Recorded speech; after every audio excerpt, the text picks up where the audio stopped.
Hey guys, today I'm gonna tell you about my beta for 2 months experiment that I did many years ago when I was first getting used to, cold approach. It was my first cold approach girlfriend, and yeah, I did everything right except I tried this like kind of experiment to be beta for 2 months just to see what would happen. Okay, I'll give you a little bit of a backstory. This girl was like 18 years old, and she was always complaining about me not texting her enough, me seeming like I didn't care enough about her. And she'd always whine that like all of her girlfriends, their boyfriends constantly text them all the time, and you know, they're always like showering them with attention, but I'm not. And it was always like she was really butthurt about it, and she always whined about it. And I'm thinking like, whatever, like I didn't really care about it because it was working. Like whenever you don't text a girl and make her do all the texting and calling, it actually makes her more attracted to you. And so yeah, things were going great. She was totally in love with me, eager to hang out with me, constantly calling, constantly texting me, wanting to hang out, wanting to have sex. Exactly where a man should be.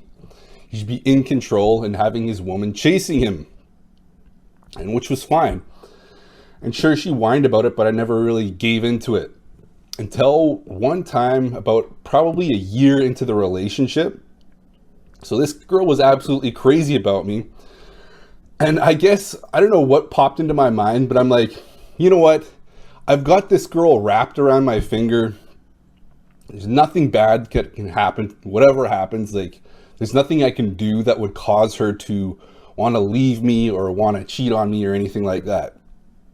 So what's the big deal? So what? I'll call her every day. I'll text her every day and see what happens. Massive mistake. When I started doing this, I found myself getting more and more needy for her attention, constantly like texting her, telling her how great she was, like how special she was, and all this dumb stuff that she said she wanted. And yeah, over time, usually like this, like I said, the experiment only lasted for like 2 months before like everything came off the rails and I decided to revert back. But so yeah, I was getting more and more needy, texting her every day, like desperate to see her, and she was getting less and less needy to see me. She wanted to hang out less. She wanted to like, yeah, basically do anything less. She wanted less of my attention. And like, of course, that kind of triggers you to even like chase even more.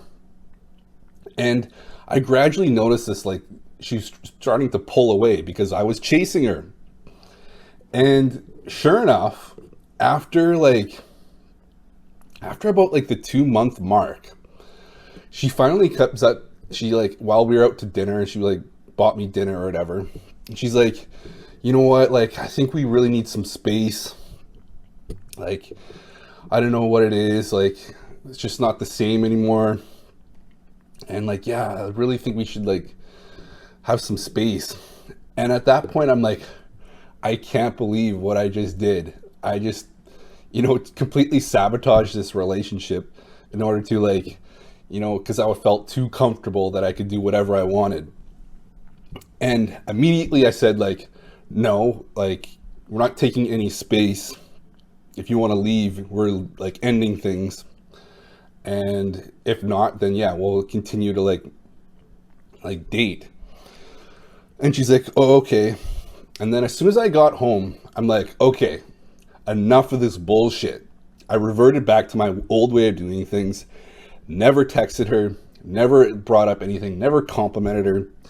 Went back to my old way of doing things, of essentially, making her chase. And sure enough, it made a complete 180 within 2 months.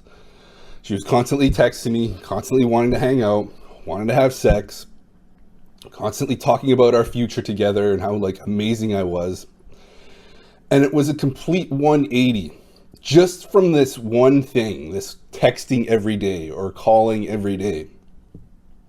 And Yeah, it just goes to show, as long as you have like a strong foundation, like if you were complete beta from the beginning, there's no way you could actually turn this relationship around. But because I had built up a year of being a strong guy and like, not really caring too much about her, it was easy to revert back to my old way of doing things. And she wasn't left wondering like, oh, is he trying to like get me to chase? Is he trying to like manipulate me? Because that's the way I did things for the entire year beforehand. And this 2 months was just kind of like a blip in like the relationship. And that's why I was able to turn things around so quickly. It's because I had built up, a precedent of being strong in the relationship. So it was easy to like get that strength back. However, if you were like a beta from the beginning, it doesn't matter if you try to like revert and like get her to chase. It's still going to seem fake. It's going to seem like incongruent, and she's probably going to call you on your bullshit. So yes, do not attempt to do a beta experiment. Do not give in to a woman's demands for more attention, more time, unless you're legitimately like ignoring her. Over time, yes, you can lose a girl from ignoring her too much. But the majority of the time, it's because you're chasing her too hard, not because you're not chasing her enough, or because you're not spending enough time with her. The majority of women leave because you're chasing too hard. And that's exactly what happened as soon as I started calling and texting her every day. So that's the story, guys. Don't call or text every day. Make sure she does all the chasing and reward her when she does. All right, guys, that's the video. Thanks for watching.